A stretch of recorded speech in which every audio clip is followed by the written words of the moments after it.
प्रिय उपासक उपासिकाओं, Google meet के इस लगातार चलने वाले सत्र में नियमित रूप से बहुत गंभीर विषय पर लगातार चर्चा हो रही है। आज का विषय भी जीवन निर्माण के लिए अति महत्वपूर्ण है। इस सारे अभ्यास का एक मकसद है कि पूरे भारत भर में भिन्न भिन्न राज्यों में अपने घरों में बैठे हुए लोग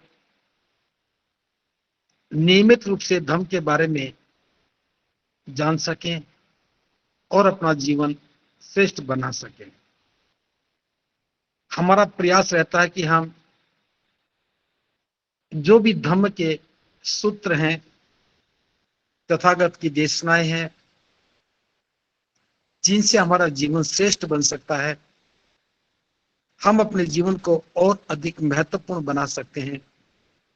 हम उन विषयों के महत्वपूर्ण प्रसंगों को व्यावहारिकता की दृष्टि से आप सबके सामने रखने का प्रयास करते हैं।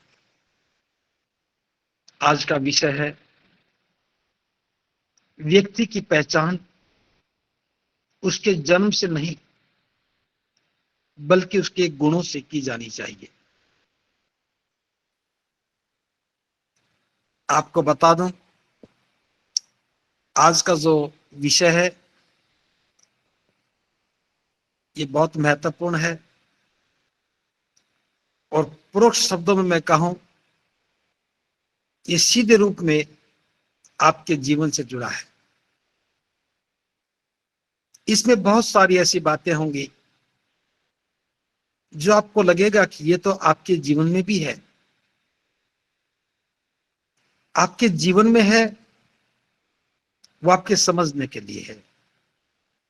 अच्छा गुण है तो उसका संवर्धन कीजिए, और अगर वो गुण बुरा है तो फिर उसे जीवन को मुक्त कीजिए। भारत में जहां हम रहते हैं, आज भी इस देश में किसी भी व्यक्ति का मूल्यांकन उसके जन्म से किया जाता है।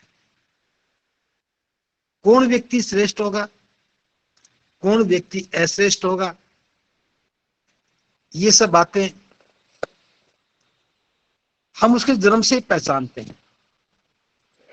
अधिकांश लोग तो उसका नाम देख करके ही पहचानते हैं, क्योंकि नाम के पीछे जाति छुपी होती है और जाति के पीछे हमारा विश्वास छुपा होता है। इसी का पहचानते हैं कि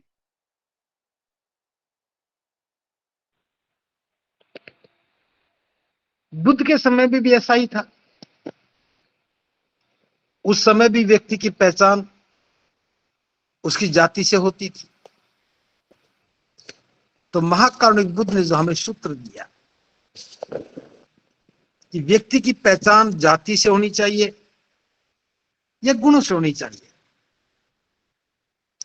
जब तक व्यक्ति की पहचान गुणों से होती रही, भारत श्रेष्ठ बना रहा, भारत का नागरिक गौरवान्वित होता रहा। लेकिन जब हम बुद्ध के वचनों से, बुद्ध के धम्म से दूर हो गए, पूरे देश में एक असमानता का वातावरण हो गया। जो असमानता की विचारधारा का समर्थन करने वाले लोग, जो जाति व्यवस्था में विश्वास करने वाले लोग, अपने ही धर्म का प्रचार प्रसार करने लगे और देश में एक बहुत बड़ा अमानवीय वातावरण बना। इंसान इंसान में भेद होने लगा। जाति के आधार पर, जन्म के आधार पर किसी को श्रेष्ठ और किसी को अश्रेष्ठ, अछूत तक कहा गया। एक दूषित मानसिकता ने मानवता को न केवल कलंकित किया बल्कि उसके प्रभाव से आज भी हम शर्मसार हो रहे हैं। ये बात उतनी ज्यादा बुरी नहीं थी कि कुछ लोग मानव समाज को जातीय वर्गीकरण में बांट करके अपने आप को श्रेष्ठ बता रहे हैं। लेकिन सबसे बुरी बात तो यह थी कि जिन लोगों का जीवन उस वर्गीकरण से निम्न पायदान पर आ गया, वे भी उस व्यवस्था के समर्थक बन गए। यह हम सबके लिए एक बड़ी त्रासदी हो गई। इसलिए आज सैकड़ों वर्षों की व्यवस्था के कारण, सैकड़ों वर्षों के प्रभाव के कारण आज हम इस बात में भेद ही नहीं कर पा रहे कि जन्म के आधार पर किसी के साथ अन्याय करने का या गुणों के आधार पर किसी का सम्मान करने का कोई अर्थ क्या है। जब हम बाबा साहब डॉक्टर अंबेडकर को देखते हैं, जो इस सदी के महानायक हैं, ना केवल विद्वता में, मानवीय गुणों में भी हैं, समानता के हक के लिए लड़ने वालों में भी हैं, और महाकारुणिक बुद्ध की अनुपम करुणा के वो पात्र भी हैं। बाबा साहब में करुणा थी, तभी वो हम सबके लिए कल्याण के लिए काम करते रहे। बाबा साहब की करुणा से हमें जीवन मिला। बाबा साहब के त्याग से आज हम सम्मान को प्राप्त हुए, उपलब्ध हुए। लेकिन बाबा साहब का अनुसरण नहीं कर सके। जिससे हमें जीवन मिला हो, उनके प्रति हमारे मन में कृतज्ञता होनी चाहिए थी। अगर ये भाव मन में होता तो आज हम बुद्ध की अनुकंपा के पात्र बने होते। हम बुद्ध के अनुयायी बनकर न केवल अपना कल्याण कर रहे होते, बल्कि अनंत लोगों को समानता के व्यवहार के साथ उसके जीवन को श्रेष्ठ बनाने में अपनी भूमिका निभा रहे होते। इसी विषय को आज मैं फिर समझाने की कोशिश कर रहा हूं। यह घटना महाकारुणिक बुद्ध के जीवन की है। जब वो सावथी के जैतवन विहार में रह रहे थे, हम सब लोग जानते हैं कि तथागत ने जैतवन में 25 वर्षावास बिताए, और 25 वर्षावास के दौरान बहुत सारी घटनाएं, बहुत सारी देशनाएं वहां पे हुई। एक दिन की घटना है, महाकारुणिक बुद्ध सुबह सुबह भिक्षाटन के लिए निकले। जब वे सावथी में उन्होंने प्रवेश किया तो एक अज्ञिक नाम का ब्राह्मण था। सोचा कि आज मैं इनके घर से ही भिक्षाटन करूं। जब तथागत द्वार पर खड़े हुए तो देखा कि आंगन में यज्ञ की अग्नि जल रही थी, और वो अज्ञिक यज्ञ में आहुति दे रहा था।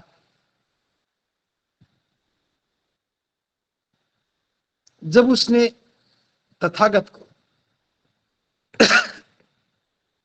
अपने द्वार पर खड़ा देखा तो बहुत क्रोधित हो गया। उसे लगा कि बड़ा अनर्थ हो गया, अब तो मेरे इस यज्ञ में विघ्न पैदा हो जाएगा। यज्ञ जिस मनोकामना के लिए मैं कर रहा हूं, पूरा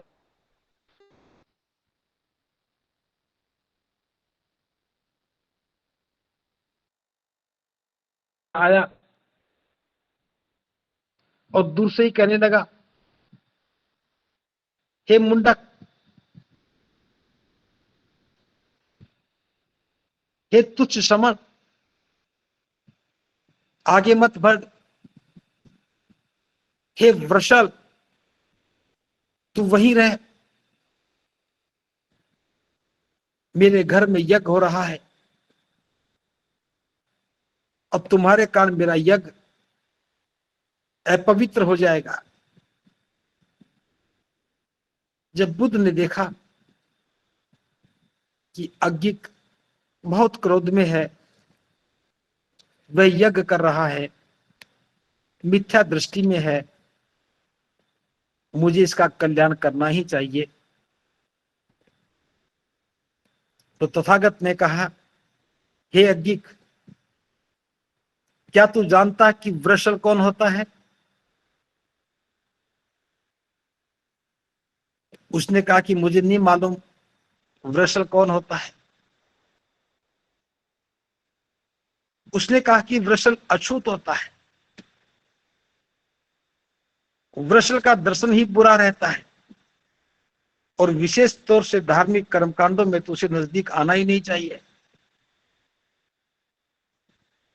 तथागत कहते हैं कि हे अज्ञिक, अगर तू जान लेगा कि वृषल कौन होता है, तो इसमें तेरा कोई अहित तो नहीं होगा, तेरा भला ही होगा। अज्ञिक ने सोचा कि जान लेने में ही भलाई है। जिसको वो वृषल कह रहा है, अछूत कह रहा है, मुंडक कह रहा है, अपनी विद्वता का प्रदर्शन कर रहा है, और उसने एक ही प्रश्न पूछ लिया, पूछा भी वही है जिसका मैंने उपयोग किया कि हे अज्ञिक, बता कि वृषल क्या होता है।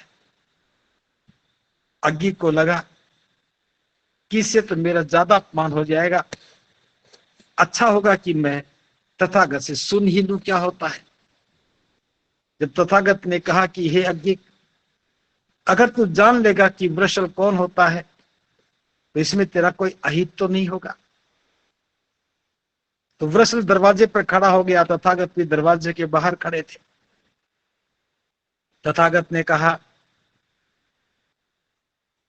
हे अज्ञिक, तुम सब बातों को जानो जो बातें व्यक्ति को वृषल बनाती है। जो व्यक्ति क्रोधी होता है, बात बात पर क्रोध करता है, दूसरों के साथ द्वेष करता है, जो अनैतिक है, दूसरों की निंदा करता है,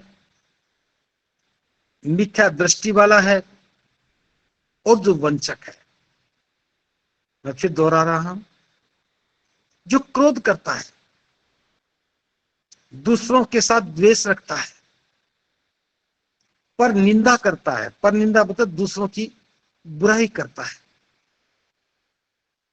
जो मिथ्या दृष्टि है, मिथ्या दृष्टि में रहता है, गलत धारणाओं से बंधा रहता है, जो वंचक है, वंचक का अर्थ है चुगलियां करने वाला। हे अज्ञिक, उसे वृषल कहते हैं। ये बात आप सब भी ध्यान से समझें। जो भी क्रोध करता है, दूसरों की बुराई करता है, मिथ्या दृष्टि वाला है, दूसरों की चुगली निंदा करता है, दूसरों से द्वेष रखता है, जो अनैतिक है, वह वृषल है। अब यज्ञ को लगा, मैं बुद्ध को वृषल कह रहा हूं, और वृषल होने का गुण तो मेरे अंदर ही है, क्योंकि यज्ञ अज्ञिक तो क्रोध में ही था, क्रोध का ही प्रदर्शन कर रहा था, बुद्ध को ही भला बुरा कह रहा था, बुद्ध की निंदा कर रहा था, उसे मुंडक कह रहा था। निश्चित रूप से अज्ञिक तो मिथ्या दृष्टि वाला ही था। तथागत के ये कहते उसकी समझ में आ गया, अब तो सुनना ही पड़ेगा। बुद्ध कहते हैं कि जो व्यक्ति अपने निजी हित में दूसरे प्राणियों को हानि पहुंचाता है, उन पर दया नहीं करता है, उनकी हत्या करता है, वह व्यक्ति वृषल होता है। जो व्यक्ति दूसरों की झोपड़ियों को नष्ट करता है, उन्हें उजाड़ता है, उनमें आग लगा देता है। जो अत्याचारी है वह वृषल है। जो व्यक्ति राहगीरों को लूटता है, उनसे छीना झपटी करता है, वह व्यक्ति वृषल है। आगे तथागत कहते हैं, जो व्यक्ति किसी का ऋण लेकर के लौटाता नहीं, कर्ज ले लिया लौटाता नहीं है, जो किसी से कर्ज लेकर के बिना लौटाए वहां से भाग जाता है, जो व्यक्ति कर्जदार है, जिसने कर्ज दिया है वो उसे मांगने के लिए आता है तो उससे झगड़ा करता है, कठोर भाषा में बात करता है, कहता कि मैं नहीं लौटाऊंगा, जो करना सो कर लो। ऐसा व्यक्ति वृषल होता है। जो व्यक्ति किसी की हत्या करता है, किसी को लूटता है, हत्यारा और लुटेरा, इस प्रवृत्ति का व्यक्ति वृषल होता है। जो झूठ बोलता है, झूठी गवाही देता है, जो घटना हुई नहीं उसकी गवाही देता है, ऐसा व्यक्ति वृषल होता है। जो अनाचार करता है, दुराचार करता है, सहमति से या असहमति से व्याभिचार करता है, जिसका इस प्रकार का आचरण है, दुराचारी है, अनाचारी है, सहमति से असहमति से व्याभिचार करता है, वह व्यक्ति वृषल होता है। कोई धनवान व्यक्ति जो धन धान्य से संपन्न है, अपने वृद्ध माता पिता की सेवा नहीं करता है, उनकी जरूरतों को पूरा नहीं करता है, उनके साथ कठोरता का व्यवहार करता है, वो व्यक्ति वृषल है। और आगे तथागत कहते हैं, वो व्यक्ति जिससे कोई कुशल धम्म के बारे में पूछे कि कुशल धम्म क्या है, और वो अकुशल धम्म की बात बताए, अकुशल धम्म की चर्चा करे, कोई व्यक्ति सत्य की बात को जानना चाहे, उसे असत्य बताए, वो व्यक्ति वृषल होता है। तथागत कहते हैं, हे अज्ञिक, इस बात को समझ, कोई व्यक्ति जन्म से अछूत नहीं होता है, वृषल नहीं होता है, और कोई व्यक्ति जन्म से ब्राह्मण भी नहीं होता है। व्यक्ति की पहचान उसके गुणों से होती है, जन्म से नहीं होती। अब तुमने जो धारणा बना रखी है कि जिसने सिर मुंडवा रखा है वो वृषल है, जो समन है उसे तुच्छ कहो, जो धर्म के मार्ग का आचरण कर रहा है उसे समन कहो, अज्ञिक, ये मिथ्या दृष्टि है। इसलिए व्यक्ति को उसके जन्म से नहीं, उसके गुणों से पहचाना जाना चाहिए। यहां मैं सभी श्रोताओं से भी बात करना चाहता हूं, जितनी बातें तथागत ने अज्ञिक से कही, उनमें से कितनी ऐसी बातें हैं जो आपके जीवन से जुड़ी हैं। अगर क्रोध करते हैं तो आप भी वृषल हैं, चुगली करते हैं, निंदा करते हैं, दूसरों से द्वेष रखते हैं, अनैतिक है, मिथ्या दृष्टि रखते हैं, चुगली निंदा करते हैं, तो आप वृषल हैं। किसी से लूटते हैं हत्या करते हैं तो वृषल हैं, अनाचारी हैं, दुराचारी हैं तो वृषल हैं, कर्ज लेकर के लौटाते नहीं है तो वृषल हैं, रागीरों की हत्या करते हैं, लूटने के इरादे से उनको जान से मार डालते हैं तो वृषल हैं,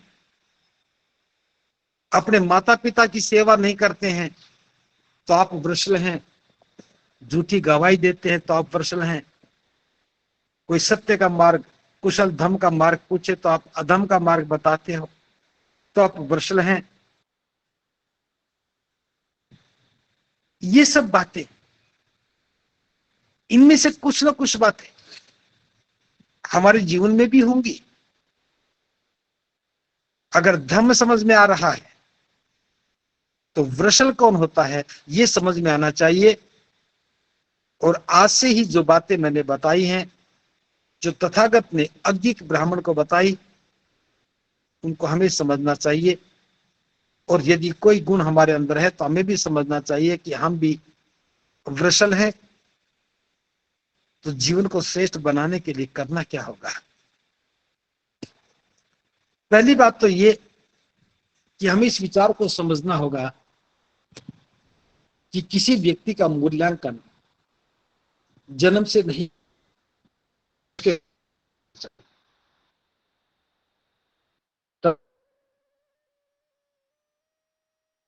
क्या वह धर्म अधिक श्रेष्ठतर नहीं होगा जो अपने सुख के साथ साथ दूसरों के सुख का भी, दूसरों को सुखी करने में भी काम करता है, उनके सुखों में वृद्धि करता है, किसी भी प्रकार अत्याचार को सहन नहीं करता है, वह व्यक्ति श्रेष्ठ होता है।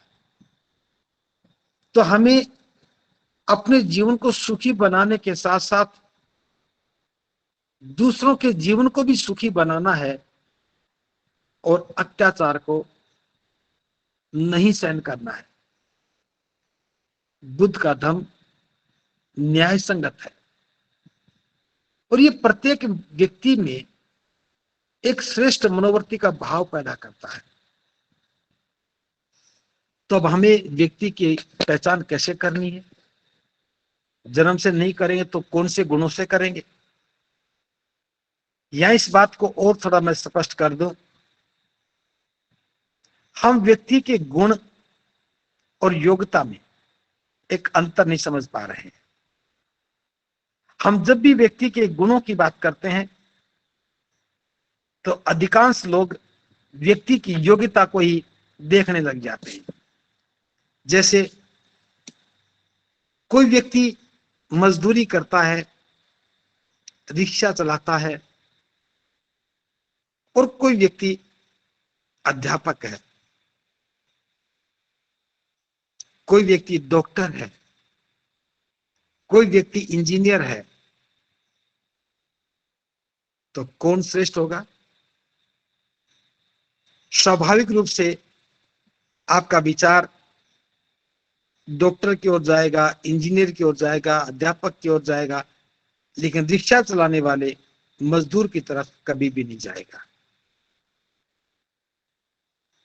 क्योंकि हम योग्यता को देख रहे हैं। और अभी तक यह हमारी मिथ्या दृष्टि है कि हम बौद्ध बनने के बाद भी धम्म के सिद्धांतों को ठीक से समझ नहीं पाए, और हम भी जो बहुसंख्यक समाज है, जो स्व मिथ्या दृष्टि में का शिकार है, उसने जो धारणाएं लोगों को दी, हम उन्हीं धारणाओं को अपना ज्ञान समझ करके उनका अनुसरण करने लगे। जैसे मैं कहूं कि अमुक व्यक्ति बहुत अच्छा कारपेंटर है, फर्नीचर बहुत अच्छा बनाता है, अमुक व्यक्ति बहुत अच्छा खाना पकाता है, अमुक व्यक्ति बहुत अच्छा पढ़ाता है, अच्छा टीचर है, शिक्षक है, अमुक व्यक्ति बहुत अच्छा आर्टिस्ट है, अमुक व्यक्ति बहुत अच्छा गीत गाता है, उसकी आवाज बहुत अच्छी है, अमुक व्यक्ति बहुत अच्छा खिलाड़ी है, उसने ओलंपिक में पदक प्राप्त कर लिए हैं, अमुक व्यक्ति एक बहुत अच्छा डॉक्टर है, ऑपरेशन बहुत अच्छा करता है, दवा बहुत अच्छी देता है। अमुक व्यक्ति बहुत अच्छा इंजीनियर है, बहुत सारी पद प्रतिष्ठाएं हैं। हम इसी के आधार पर उनका मूल्यांकन करते हैं। फिर समझना चाहिए ये उसके गुण नहीं है, ये उसकी योग्यता है। कोई व्यक्ति अच्छा कुक का काम करता, अच्छा खाना पकाता है, ये योग्यता है। कोई अच्छा आर्टिस्ट है, ये उसकी आर्ट है, आर्टिस्ट है, वो योग्य है आर्टिस्ट में। एक अच्छा डॉक्टर है, उसके पास अच्छी नॉलेज है, उसका हाथ बहुत अच्छा है, ऑपरेशन अच्छा करता है, ये उसकी योग्यता है। एक अध्यापक बहुत अच्छा पढ़ाता है, ये उसकी योग्यता है। योग्यता अक्सर आजीविका का ही साधन बन जाती है। अक्सर कहा मैंने, हमेशा नहीं कहा। अक्सर अपनी योग्यता से व्यक्ति आजीविका कमाता है। एक व्यक्ति अच्छी ड्राइविंग करता है, उसे ड्राइवर की नौकरी मिल जाएगी। एक व्यक्ति अच्छा खाना बनाता है, उसे खाने कुक की नौकरी मिलेगी। एक व्यक्ति अच्छा माली है, अच्छा बागवान है, उसे माली के रूप में नौकरी मिल जाएगी। एक अच्छा पढ़ाता है, उसे शिक्षक के रूप में मिलेगी। एक अच्छा डॉक्टर है, उसे डॉक्टर के रूप में मिलेगी। ये सब आजीविका के साधन बन जाते हैं। एक अच्छा मूर्तिकार, एक अच्छा पेंटर अपनी प्रतिभाओं को, अपनी कला को बेचता है आजीविका के लिए। लेकिन बुद्ध ने किसी भी आजीविका को श्रेष्ठता के पैमाने पर नहीं रखा। श्रेष्ठता का पैमाना क्या है? उसका पैमाना है सदाचरण। जब कोई व्यक्ति शील संपन्न होता है, अपनी शील संपन्नता से 5 मापदंडों से जीवन को संवारता है, प्राणी हिंसा नहीं करता, चोरी नहीं करता, दुराचार नहीं करता, झूठ नहीं बोलता, और वो नशा नहीं करता, तो श्रेष्ठ है। अब आप देख रहेंगे, मैं 5 शील की बात कर रहा हूं। 5 शीलों में 5 बातें बताई हैं। प्राणी हिंसा नहीं करता, चोरी नहीं करता, दुराचार नहीं करता, चुगली और निंदा नहीं करता, और किसी का नशा नहीं करता। और जो तथागत ने वृषल कौन होता है, उसमें यही बताया कि जो क्रोध करता है, जो हत्या करता है, जो चोरी करता है, किसी को लूटता है, जो दुराचार करता है, दुराचरण वाला है, जो किसी को कड़वा बोलता है, द्वेष करता है, चुगली करता है, वंचक है, परनिंदा करता है, जो किसी की झूठी गवाही देता है, कुशल धम पूछने पर अकुशल बताता है।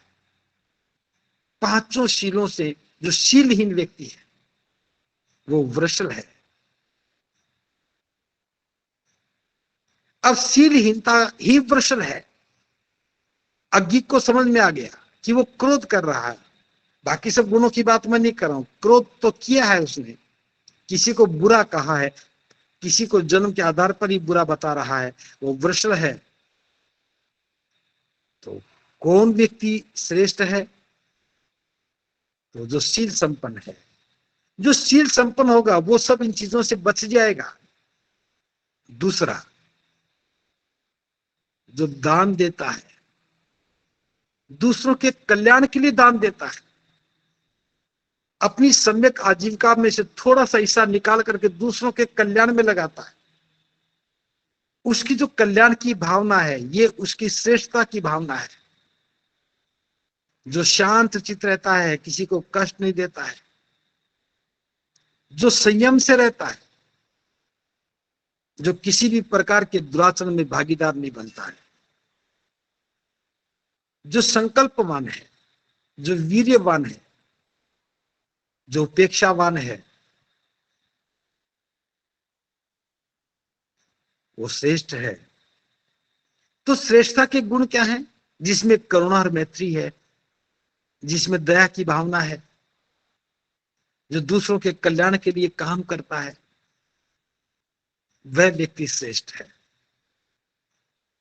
तो व्यक्ति की पहचान उसके गुणों से हुई है, श्रेष्ठ गुणों से, श्रेष्ठता के गुणों से, योग्यता से नहीं।